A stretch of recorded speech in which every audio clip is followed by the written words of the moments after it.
హైదరాబాద్లోని కూకట్పల్లి బాలిక హత్య కేసులో పోలీసులు దర్యాప్తు ముమ్మరం చేశారు. ఈ కేసులో ఒక వ్యక్తిని అదుపులోకి తీసుకున్నట్లుగా సమాచారం. అదే బిల్డింగ్ లో అద్దెకుంటున్న ఒడిశాకు చెందిన సంజీవ్ రావును ప్రశ్నిస్తున్నారు. ఆ వ్యక్తి గతంలో తన భార్యకు చేతబడి చేశారంటూ ఓ యంత్రం కూడా కట్టించుకున్నాడు. ఈ కేసులో సంజీవ్ రావు అతని భార్యను విచారిస్తున్నారు.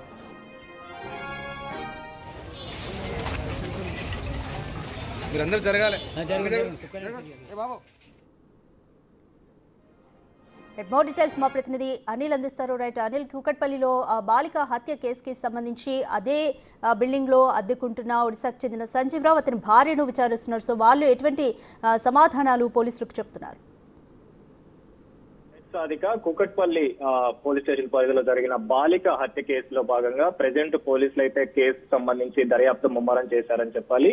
అయితే ఈ కేసులో భాగంగా ఇన్వెస్టిగేషన్ కి సంబంధించి ఎవరి మీద అయితే అనుమానం వస్తుందో వాళ్ళకి సంబంధించి ప్రెజెంట్ పోలీసులు అయితే ఇన్వెస్టిగేషన్ చేస్తున్నారని చెప్పాలి. ముఖ్యంగా అనుమానించదగిన పర్సన్ కి సంబంధించి ఏదైతే కూకట్పల్లి ప్రెజెంట్ శాంతి నగర్ కి సంబంధించి సంగీత్ నగర్ కి సంబంధించి సహస్రి నివాసం ఉంటుందో అదే నివాసంలో సెకండ్ ఫ్లోర్ లో సంజీవ్ రావు అనే వ్యక్తిని ప్రెజెంట్ పోలీసులు అయితే అదుపులోకి తీసుకున్నారు. ఆయనకు సంబంధించి అనుమానం రావడంతో ఆయనకు సంబంధించిన కాల్ డేటా మరియు దానికి సంబంధించిన వివరాలన్నీ కూడా సేకరించిన పరిస్థితి మనకు కనిపిస్తుంది. ఇందులో భాగంగానే అతనికి సంబంధించి అదే విధంగా అతను గతంలో తన భార్యకి హెల్త్ బాగలేకపోవడం, అదే విధంగా కొన్ని కారణాల వల్ల అతనికి తన భార్యకి సంబంధించి చేతబడి చేశారని చెప్పేసి ఆయనకి అనుమానం ఉండడంతో ఇదే కోణంలో ప్రెజెంట్ పోలీసులు కూడా ఆయన మీద అనుమానించిన పరిస్థితి కనిపిస్తుంది. కాబట్టి ఏ విధంగా అంటే చేతబడి చేశారు కాబట్టి ఈ విధంగా ఏమన్నా తనకు సంబంధించి హత్యకి పాల్పడ్డా, ఇలాంటి ఘటనకి పాల్పడ్డా అనే కోణంలో ప్రెజెంట్ అయితే దర్యాప్తు చేస్తున్నారు.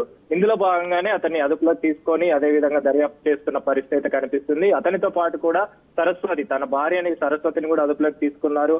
అనుమానాస్పద స్థితిలో ఎవరు కనిపించినా కూడా ప్రెజెంట్ అయితే పోలీసులు దర్యాప్తు చేస్తున్న పరిస్థితి కనిపిస్తుంది. ఇదే విధంగా ప్రెజెంట్ అయితే డీసీపీ సురేష్ కుమార్ తో పాటు పోలీసులంతా కూడా ఎస్ఓటి పోలీసులంతా కూడా మరోసారి ఇన్వెస్టిగేషన్ చేసేందుకు గాను ఆ ఘటన స్థలానికి అయితే చేరుకున్నారు. సహస్రాన్ని నివాసం ఉంటున్న ఏరియాకి అయితే రావడం జరిగింది.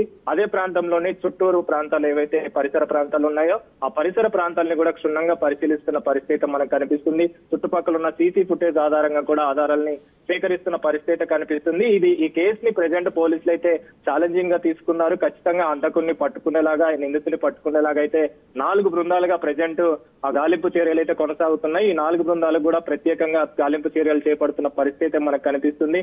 ఖచ్చితంగా ఈ గడిచిన 24 గంటల్లో కూడా కేసుకు సంబంధించి దర్యాప్తు వేగవంతం చేశారు. కాబట్టి ఈ దర్యాప్తులో ఖచ్చితంగా ఆ హంతకుడు ఎవరైతే ఉన్నారో వాడిని ఖచ్చితంగా పట్టుకుంటామని చెప్పేసి కూడా పోలీసులు తెలుపుతున్న పరిస్థితి మనకు కనిపిస్తుంది. రాధిక, రైట్ అనిల్, సహస్ర హత్య కేసుకి సంబంధించి తెలిసిన వారే చేసి ఉంటారు అనేది మొదటి నుంచి అనుమానిస్తున్న అంశం. అయితే ఇప్పుడు సంజీవ్ రావు అతని భార్యను విచారిస్తున్నారు. ఇంకా ఎవరెవరిని పోలీసులు కుటుంబ సభ్యులు అనుమానిస్తున్నారు?